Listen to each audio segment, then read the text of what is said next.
Imagine if the world's superpowers left Syria saying they've had enough. Imagine an escalation of Turkish incursions into Syria. Say the Syrian government's ally Iran decides to give Syria a hand against Turkey, and all hell breaks loose. A full-out war for control of Syria, leading to total war between Turkey and Iran as well. Would Syria get conquered by Turkey, or would an Iranian-Syrian coalition be able to hold on against Turkish might?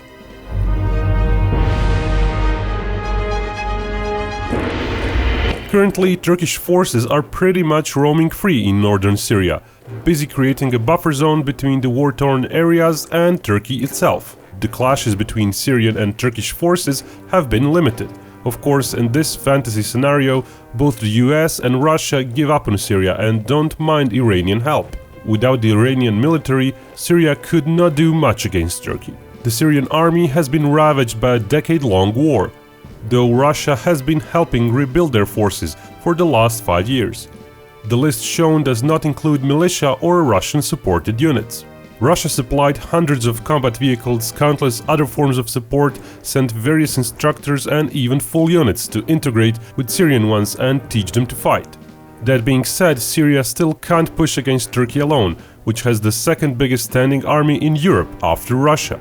The Syrian government army is still pretty large, though the size of the effective active part of their land forces may be just a quarter of the shown figure. In addition to the army, there's a parallel militia organization, the National Defense Forces, which was basically co-founded by Iran. Its size is equally hard to assess, so both of these figures are rough estimates. Iran has been sending military help to Syria for years now. According to Iranian sources, little over 2,000 members of the Iranian Revolutionary Guard have been killed in action by the year 2017. Iranian involvement was estimated by the West to be between 7 and 20,000 personnel. Not all are combat troops. Some are Iranian Revolutionary Guard, but a lot are also various Iranian paramilitary, possibly including the militia fighters of the Syrian NDF, National Defense Forces, which are heavily sponsored by Iran. Now, those undoubtedly came through Iraq, as Iranian and Iraqi relations are decent enough that Iraqis keep a blind eye to such low-level incursions of fighters without heavy equipment. Also, the Iraqi government still doesn't have good control over its own territory, so tracking various small groups without combat vehicles is hard. In this total war, however, Syria would need much more help. While Iran could hope to send individual fighters in much larger numbers, heavy weapons would still be unlikely. There's the possible issue of Iraqi Republic of Kurdistan, but since all sides have fought or suppressed the Kurds at one time or another, that region may be impassable as well. Turkey, being the top dog in Syria, would be the one setting the pace of the war. It would likely go all in towards Damascus, and go on the defensive against Iran until the Syrian front is mostly settled.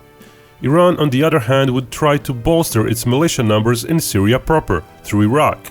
They would need to launch an offensive into Turkey in order to carve a way into Syria north of Iraq, so its motorized units with heavy weapons can aid Syria. But eastern Turkey is quite mountainous. That especially applies to its whole border with Iran. Still, Iran would have a little choice. It would have to try and tie up as much of the Turkish military as possible, so Syria isn't overrun. Syria, of course, would have just one job: stay alive for as long as possible.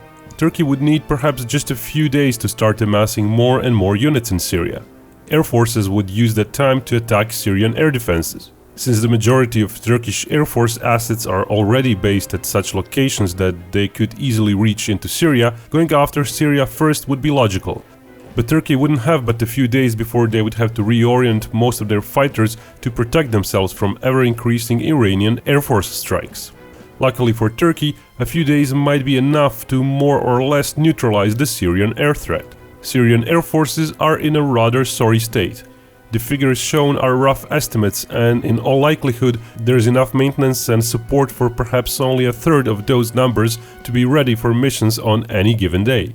So when counting the planes both sides actually have available for missions, we're talking about perhaps 40 Syrian Cold War vintage fighters against some 190 Turkish fighters that have at least a 20-year edge in technology. Syrian air defenses are equally feeble, though Russia has supplied some newer systems in small numbers. The actual state of older Soviet-era systems is basically unknown, but it's likely a fair number of those are not functioning. The list shown is a rough estimate of what might still be serviceable. Turkey operates 2 recon satellites, as well as a vast array of various unmanned recon drones.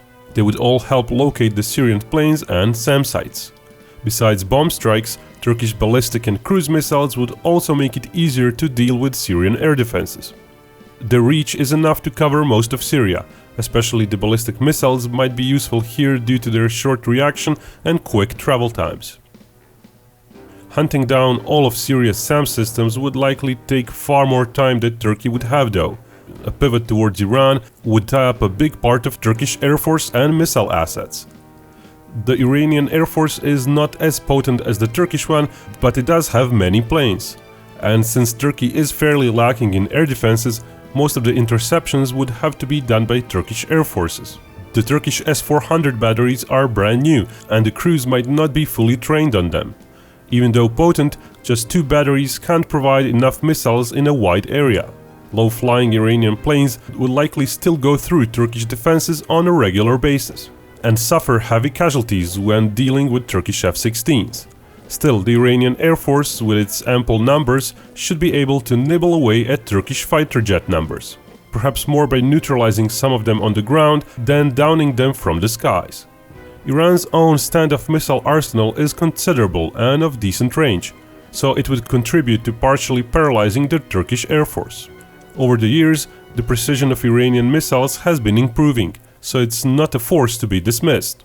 With some Turkish planes lost over Syria and at least some needed to provide a minimum of air support to Turkish land forces over there, the overall remaining air forces facing Iran might not be that great.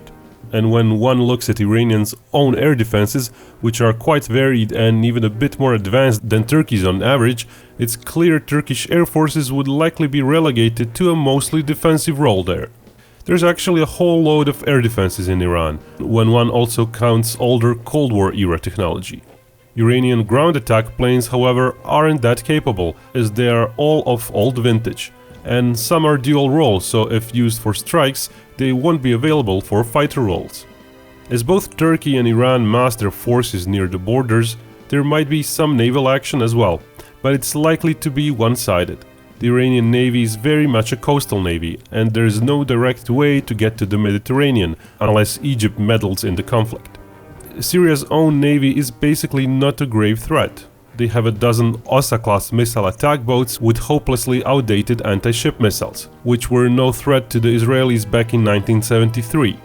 Perhaps a bit bigger threat would come from half a dozen fairly modern boats with half-decent Chinese anti-ship missiles, as well as from the anti-ship missile coastal batteries, including both Chinese missiles and Russian Yakhont missiles. But to make use of their full range, Syria would still need over-the-horizon targeting, which would likely not be there. Syria has up to a dozen Soviet-era maritime patrol helicopters which could designate targets, but their availability might be very low, and they might not survive long in Syrian airspace due to Turkish attacks. The Turkish Navy is fairly big and could certainly block pretty much all access of shipborne goods to Syria, and possibly even shell the Syrian coastline at times, though getting to shelling distances would likely sooner or later result in Turkish ships being sunk. The same reason is why Turkey would likely not risk opening another front via amphibious landing, even though it does have a decent number of such vessels. The Syrian coastline is pretty narrow and easy to monitor from the nearby mountains, and it's likely any landing would not really be a surprise, as sensors on those mountains would give ample warning to defenders to bring in many times more troops than what a Turkish amphibious landing could muster. Going into Syria proper would initially be fairly easy for Turkish forces. Northern Syria is low on population and urbanized centers, which are hard to fight in. Going further south would also be easy, especially through the central and eastern regions. Flat terrain, which is mostly dry but not really desert-like, would suit the massed armored and motorized formations Turkey has at its disposal. Most of the Syrian defenders would have to rely on fairly light weapons, and open terrain is again not suitable for ambushes against vehicle formations. The Syrian army does have some tanks and armored vehicles, but after a decade of war, those formations are not numerous, and still a lot of those operate fairly old Cold War era equipment, which would be at a disadvantage against fairly new Turkish Leopard 2 tanks. Estimating Syrian hardware numbers is hard, but some figures can be approximated. Back in 2011, the structure of Syrian army was fairly known. Also, the usual number of hardware pieces per unit was known. In total, a decade ago, Syria operated probably upward of 3,000 tanks, plus other hardware. Since then, however, hundreds of vehicles were destroyed per year, and many hundreds more were cannibalized in order to make the remainder run. Furthermore, Russia supplied Syria with hundreds of newer, refurbished tanks and other vehicles. Still, knowing the rough outline of today's units and their numbers, one can attempt to extrapolate some hardware figures for the Syrian army today. Still, even these are mostly placeholder numbers. There's just too much chaos in Syria to attempt a precise estimate. The flatlands could see some major tank battles, more so since the Turkish Air Force would not have many assets over Syria, threatening Syrian armored formations. Turkish tanks are still predominantly of mid-Cold War vintage, though they have mostly been modernized with decent sights and fire control systems. Syria has perhaps 100 or so T-72B3 and T-90 tanks, which Russia supplied in recent years. The infantry numbers would not really be in Turkey's favor initially, though. In addition to Syrian forces, Iranian reinforcements would be swelling into Syria. They would still likely be able to smuggle guided anti-armor missiles through Iraq. As the weeks pass, Turkey would mobilize more and more of its reserves, while Syria is already pretty much mobilized as it is, and it would be hard to find many further troops within the population. Of course, the Iranian influx of troops would continue as they too slowly trained their reservists. Iranian armed forces are quite large. Their share of conscripts to professional is the same as in the Turkish army, but overall they're more numerous, especially with the Iranian Revolutionary Guard included. The Guard is basically a parallel army formation, with better paid and trained soldiers. Turkish gendarmerie is pretty large, but as any paramilitary, it's basically a second-rate defensive force, not even suited for frontline defenses. Reserve formations are on Iran's side, though Turkish reservists do enjoy more days of training per year. Iranian Basij reservist force is marginally more experienced than a regular mobilized civilian would be. When it comes to potential to mobilize the whole population, Turkey is somewhat behind, especially when various minorities that would either be neutral or against the system are excluded. Iran would do its best to push through southeastern Turkey, but the terrain would just make it a bloodbath for its troops. Even for the best equipped and best trained army in the world, invading through such mountainous terrain would be extremely hard. Even with fewer troops on the Iranian frontline, Turkey would still be a huge obstacle for Iran due to the geography. Mountain chains with peaks going over 2,000 meters, and such chains are stretching hundreds of miles into Turkey. The Iranian army is also quite unprepared to project force via mass formations far away from its territory. Masses of Iranian vehicles would simply be useless for such territory, and even a smaller number of Turkish infantrymen in the mountains, equipped with guided missiles, could stop whole convoys in the mountain roads. Which is why Turkey would likely eventually keep less than half of its numbers near Iranian borders and concentrate its forces in Syria, especially when it comes to seasoned professionals. With most of the Iranian heavy hardware trapped, so to say, behind Iraqi borders and Turkish mountains, Turkey should do pretty well in Syria. At best, small items such as some mortars, small-form multiple rocket launchers and portable guided anti-armor missiles could find their way across Iraq and into Syria.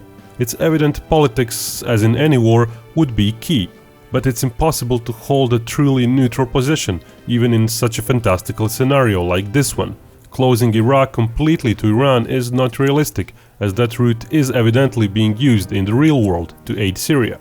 Opening Iraq up completely to let Iran's army through is again not a realistic idea, as that would basically mean a war against Iraq as well. Iraq has some fairly new equipment, like Mi-28 attack helicopters, F-16 fighter jets, Panzer SAM systems and Abrams tanks.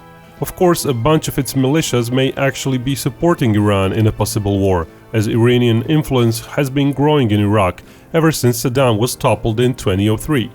Iraq might very well see a full-blown civil war if Iran tries to go through it. Who knows how that cluster duck would actually pan out?